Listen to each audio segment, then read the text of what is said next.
Welcome to the Learn Skin podcast with Dr. Raja and Dr. Hadar, where they discuss all things skin. Skin is fascinating because it affects us in so many ways, like our health, psychology, and how we connect with those around us. This podcast delves into the art and science of skincare. A short disclaimer before we get to the good stuff. Dr. Raja Sivamani and Dr. Hadar Levtov are board-certified dermatologists. This podcast is meant for educational and informational purposes only. All opinions shared do not express the views of Learn Skin. Neither this podcast nor any information contained within it are a substitute for professional care by a doctor or other qualified medical professional. This podcast does not constitute medical or other professional advice or services. If you have a medical concern, please consult with your physician. Welcome everyone, this is Raja Sivamani, and today we're going to be talking to Amy Branum, and we have a really exciting topic because we're going to be looking at natural oils and looking at herbs and how we could use that in skincare, but more globally we're just speaking about herbs and how you can use herbs and natural oils. Amy, really, it's a great pleasure to have you on. Amy and I have known each other for many years now. We were classmates during our Ayurvedic training. And Amy Branum is an Ayurvedic practitioner and an herbalist. Welcome to the podcast. Thank you. Thanks for having me. So, Amy, can you tell us a little bit about your background? I'm sure a lot of us are familiar with herbs and we're familiar with herbalism, but what does it mean to be an herbalist? What kind of training did you go through? And then can you also compare that to what you learned once you went into Ayurvedic training? Will So the funny thing is about herbalism is that herbal trainings can vary greatly. So some people will go to herbal school, some people will self-study or study with one person and have sort of a mentor for years. So personally, I did an herbal program back in 2000 in the Appalachias, and did that program was probably a year and a half long. And then after that, I just did a lot of self-practice, self-study, conferences, reading, just kind of absorbed as much material as I could to start helping people and helping myself. So really, to be an herbalist, how we get there kind of varies, and people can have different sorts of trainings. There are certain, like the American Herbalist Guild does have certain guidelines to become registered with them, but some people choose to do that, some people do not. I have finally chosen to do that, but beyond that, there's no licensing or anything. So you can be an herbalist by using 5 different herbs and using them at home and growing them yourself and making your medicine, or you can be an herbalist by having a clinic and helping others and getting more behind the actual sciences of it. And then can you talk a little bit about the different approaches when it comes to herbs? Because there are many different traditions around the world for millennia that have used herbs. What was the differences that you found between the Western training, and I don't know if Western training is the correct way of saying it when you're talking about Western herbalism, versus the Ayurvedic training? And if you could also talk about the traditional Chinese medicine training. I know you're not trained in that, but I'm curious, what are the different nuances and how they approach herbs? So there are so many different types of herbalism. I think it is the natural way people were originally working with healing themselves and dealing with sicknesses. So pretty much every native culture has their own form of herbalism or healings with plant medicine. So yeah, it varies greatly, or not. I mean, in some way, yeah, we all apply herbs to our bodies or internally to help ourselves, but there are different energetics to use depending on the cultures and how the medicine was developed. So with Western herbalism, which is what I studied for many years before this, even Western herbalism, there's differences in that because it's a combination of European herbal medicine, and which originates from the Greek medicine, but also, this evolved throughout thousands of years into the rest of Europe. And then that was brought over here. And in a lot of ways, it was combined with the Native American medicine because they started using the plants that were here. And they had to go to the people that were from here and had been using those plants for many years to get the information of what we could use that was available. So that's kind of what Western herbalism has become in America, at least. And from that, like, that's where the eclectics were developed. And the eclectics were physicians that used herbs and natural medicine, and then also drew from the Native American traditions. So we had eclectic hospitals at the time, back in the day. So that's where a lot of the Western herbalism has come from, has evolved from. A lot of them kind of use the Greek humors, the cold, hot, damp, and dry.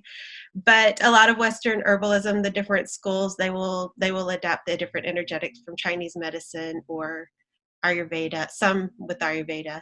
But it kind of varies, honestly, between the different forms of Western herbalism and how they approach it. But then Ayurveda, Ayurveda has its own. The difference between Ayurveda and Western herbalism, I think, is that even though they're both holistic minded, they look at diet and everything else that's going on with you. I feel like Ayurveda looks a little deeper into the subtle levels and maybe even the health of the spirit is doing. And then also Ayurveda is what I appreciate about Ayurveda is that it's so focused on, or they have developed the healing of the digestive system so much more than it seems to me than Western herbalism. And also the external application of herbs is much stronger in Ayurveda than versus Western.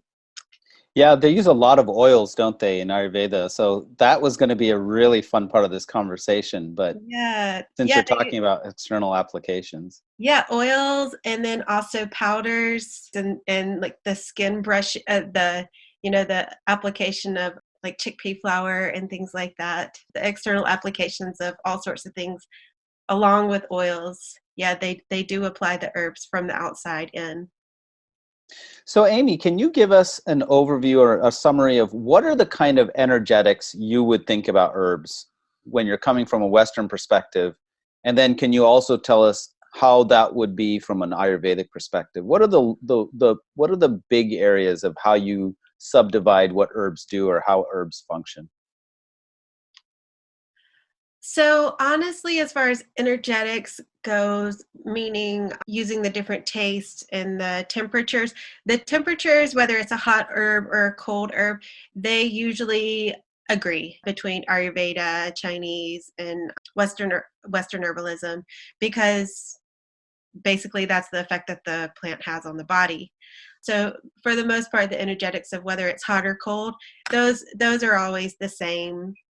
But then Ayurvedic energetics, the difference is that we have, I think bitter is pretty much used throughout all of the different cultures, but pungent is not included in Chinese. It kind of is in Western, but I don't know that pungent's actually the word for in Western herbalism. I think that Ayurveda, it splits it up a little bit more specifically than Western.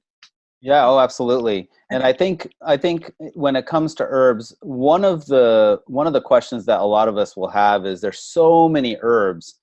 So how do you classify their functions? And could you go through how you classify herbal functions? Because we hear common descriptions like demulcents or astringents, and what are the different ways that herbs can work? So they all have different actions that they work, different ways that they affect the body.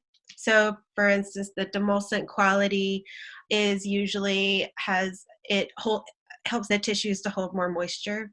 And in general, demulcent herbs are more cooling. So things that hold more moisture, and that way we kind of want to think about like when your skin or tissues are dried out and rough, or like the throat being scratchy and dry, and we want to add demulcent herbs to that because it would soothe it. It would help it to hold more moisture and calm that area down. If it was red and irritated, we might want to add demulcents to that because they're more cooling. Other categories are astringent. Astringent's kind of the opposite. So it will dry things out. It tonifies. It tightens up the tissues. It can draw things like possibly things like toxins or foreign objects out of the skin. But it can also tighten up, loosen tissue that may have, like from as a result of irritation and inflammation. And then other effects are vulneraries. Vulneraries, it actually applies to the skin. And vulneraries are herbs that will help to heal the skin. They speed up the time of healing for the skin. It also just increases nutrient absorption to the skin. Well, I think that was a good overview. It was really just to Okay. kind of get an overview of the different kind of herbs that are out there. But what I'm really curious is, because we talk about taking these herbs orally, but I thought what would be fun is if we could discuss what are the different ways you can use herbs and put them on the skin, and what are the different ways that you can prepare herbs. Yeah, so there's actually quite a few ways. One way is a poultice. That's probably the most commonly known way to apply herbs to the skin, or that's what people probably think of. And so that can be just mashing plant matter up into a pulp and then applying it directly to a wound or a rash or whatever affected part of the skin that it needs to be applied to. Poultices can be used, again, to draw out stings. They can draw out toxins. Poultices are used a lot for things like poison ivy, poison oak, bites, spider bites. But they can also be used for rashes and things that have where this skin, kind of more chronic skin issues. They can help to just bring more healing to the skin. So poultices are made either by crushing up the plant matter, or sometimes people will put it in a blender and make a paste with it. So you can make a paste by adding aloe to it. People will add water or honey, different things like that. Sometimes they'll add essential oils. And then another type is compress. And compresses are made by making a really strong tea. So one thing people like to do is like ginger compresses are pretty commonly used for increasing circulation and moving stagnation, good for muscle cramps. So for that, you would make a very strong tea, dip a washcloth in there, and then lay it on the skin. And you kind of do that over and over again until the relief comes. And then there's medicated oils. Medicated oils, well, you can just apply regular oils to the skin that might have just for their different qualities, but you can also infuse oils with herbs, which is what I like to do. It makes it a little stronger, have a stronger effect, or it can kind of change the effect and apply the oils to the skin. And you do get the herbal actions from that. Usually that's more of a topical thing, but sometimes there are certain oils that you can use to go a little deeper. And then there's also liniments. You can also apply tinctures directly to the skin. It's great for antispasmodic action. Like when you have muscle cramping, you can apply a tincture straight to the skin. It's called a liniment, and it will go in deeper and faster than an oil application does. Can you talk about what's in a liniment? What are the ingredients there? Is it alcohol based? Yeah. So a liniment is basically a tincture. It's alcohol, where you soak the herbs in alcohol so that it extracts the medicinal constituent, and then strain it and use that to apply to the different parts of the skin that you need to. It can be for skin applications, but mainly it's more, I mean, in my experience, is used more for muscles, nerves, those sorts of things, because the alcohol is a little drying to the skin, but it's a great, fast, quickly effective way to use herbs. Yeah, I think that's really interesting that people have figured this out over the millennia, because we know that alcohols can disrupt the skin barrier a little bit, allow things to penetrate a little bit more quickly. Mm-hmm. So it wouldn't, even from a skin barrier perspective, it would make sense that a tincture could get in a little faster. Now, Amy, I love this whole conversation around medicated oils. I think when you talk to people generally in the clinic, or if you talk to people about using natural oils on the skin, what people normally are talking about is going and getting coconut oil, or going and getting sunflower oil or safflower oil, or whatever the oil that's already available. But I think what you're pointing out here is so important. It allows you to customize a little bit more with the patient, where you can take an herb and then allow that herb to be infused into an oil and totally change the character. And I use this in the clinic myself. When it comes to coconut oil, as an example, sometimes I'll teach my patients to infuse with neem or infuse with turmeric or something that just changes that character of the oil. So can you talk a little, before we get into infused oils, can you talk about what are the different characters between oils? Because one of the things that I know you've talked about before is some oils have this, quote, thin nature to them, and they don't plug the pores as much on the face versus other oils that might be thicker. Can you give some examples of oils that have thinner qualities or thicker qualities? Or how do you think about oils before you even start infusing them? What are the ways you think about natural oils that are out there? Right. So the way that I think about it is I look at, first of all, where am I going to apply the oils? What part of the body do I need to affect? So if it's the face, I will want to use thinner oils, lighter oils. But if it's the rest of the body, I might want to use thicker oils or more penetrating oils. So that completely changes my direction that I may go from. But also what the effect is and what's going on in the body determines the oil. So lighter oils, particularly for the face, I choose jojoba oil, or grapeseed oil is also a very light oil. And I like one of those. I will also choose more for small children because their skin is more permeable. And then also apricot kernel oil. Any of those are definitely lighter on the skin, and not as heavy and clogging to the skin. I think people usually appreciate that on their face. But the rest of the body, I will choose other oils that are thicker and more nourishing to the skin, which the jojoba, I'm not saying the other ones are not nourishing to the skin. They very much are, but I do change depending on on the body it's being applied. So of course, coconut oil is a much thicker oil. It's solid at, just under room temperature, I guess. But it's also a cooling oil. And I think a lot of people don't realize that. All these, the memes that are put coconut oil on everything. I'm like, That's true.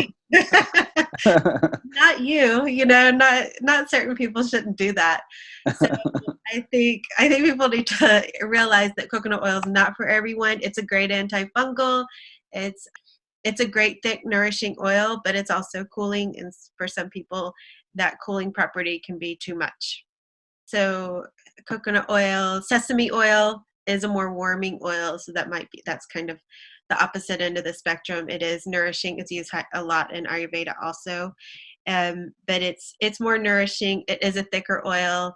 Some people think it makes them smell like salad dressing or whatever, noodles. So some people don't like the smell of sesame oil, but it is a nourishing, grounding oil to use. And other than that, I use neutral oils like sunflower or avocado oil, and those are more neutral in temperature, so they're not too warming or too cooling. And those can be safer for everyone, although sunflower oil will stay on the skin more. It doesn't absorb as quickly.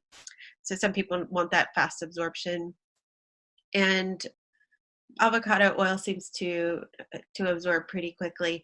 But castor oil is another oil to always consider. And it's a very thick oil that I don't know if anyone really is comfortable with that, like just applying that straight to their skin, but it is a medicinal oil. Oh, growing up, Amy, I remember when I used to have stomach issues, my mom would make me drink a bunch of castor oil. Oh, yeah. So I have this just vivid memory of always having to down a bunch of castor oil. And I remember being a kid running around the house trying to get away from the castor oil. But now I appreciate it much more, having learned a little bit more about these oils. Yeah. But, that was one of the medicated oils that my mom reminded me about. Yeah, it could be torturous. I can't imagine drinking it as a kid, but it is a great laxative. It definitely moves the digestive system. But externally, it's really amazing for increasing circulation and helping whatever area that is to detox. So I use it a lot for cyst and just warming up oils and getting things moving, or achiness, things like that, moving stagnation in certain organs. It's amazing for that application. So sometimes I'll add a little bit of castor oil to a larger carrier oil, but generally people don't really like to use straight castor oil. Is so tacky and sticky, and you don't want to, it doesn't absorb. And then, Amy, can you talk a little bit about, by the way, that was awesome, just you going through all the different oils and how you think about them. And obviously, if people are going to use oils, you want to go see a practitioner and have someone help you think through that. But what about these medicated oils? How do you, just kind of broadly, are there different ways that you can medicate an oil? I imagine something like coconut oil can take a bit more heat before it goes rancid or becomes burnt or denatured. How do you do these sorts of medicated oils, going from, if it's a thin oil to a lighter oil to a heavier oil? What are the approaches that people take in developing a medicated oil or an infused oil? So I think for the most part, getting the herbs into the oil is pretty commonly the same, pretty much the same between different types of oils. But there are different methods of getting the oil the herb into the oil. Western herbalism is more of you just steep the dried herb in oil. Some of them are sun infusions, where you put the oil out with the herb out into the sun, or other herbs you would put out of direct light, keeping it warm and just shaking it. You can also do it, people do it in things like slow cookers or yogurt makers, things on very low heat for a few hours. So that's the simplest way to make an oil, a medicated oil. And then Ayurveda has a whole complicated hours-long process of making oil. And I love it because it does take out the water soluble properties along with the oil soluble properties. So the Ayurvedic method is to basically make a very strong tea with the herbs and then add the oil, and then you cook off all the water. But it is a very slow process. It takes a long time. It does make a different quality of oil. I've compared the two different preparations. So I do both of them, but it's a little more risky, because in the end you can always burn your oil and then you have to start over or throw it out, or what. It's no good once you've burned it. So there is a difference, but the easiest way is just to put a dried herb into oil and let it sit and keep it warm for a couple of weeks or a few hours, depending on how warm it is. Well, Amy, I think, if we wanted to get into more detail, I think that would be another whole course series. And I know we're working on a course series that we're going to be doing together.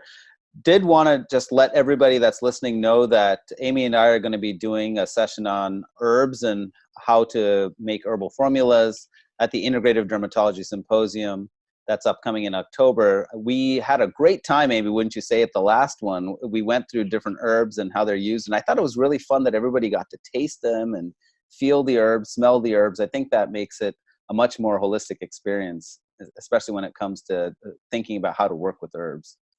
And I want to thank you for joining us. This was very enlightening. I don't think we talk about oils enough, and I really appreciate you talking about the different approaches with the Ayurvedic and the Western approach.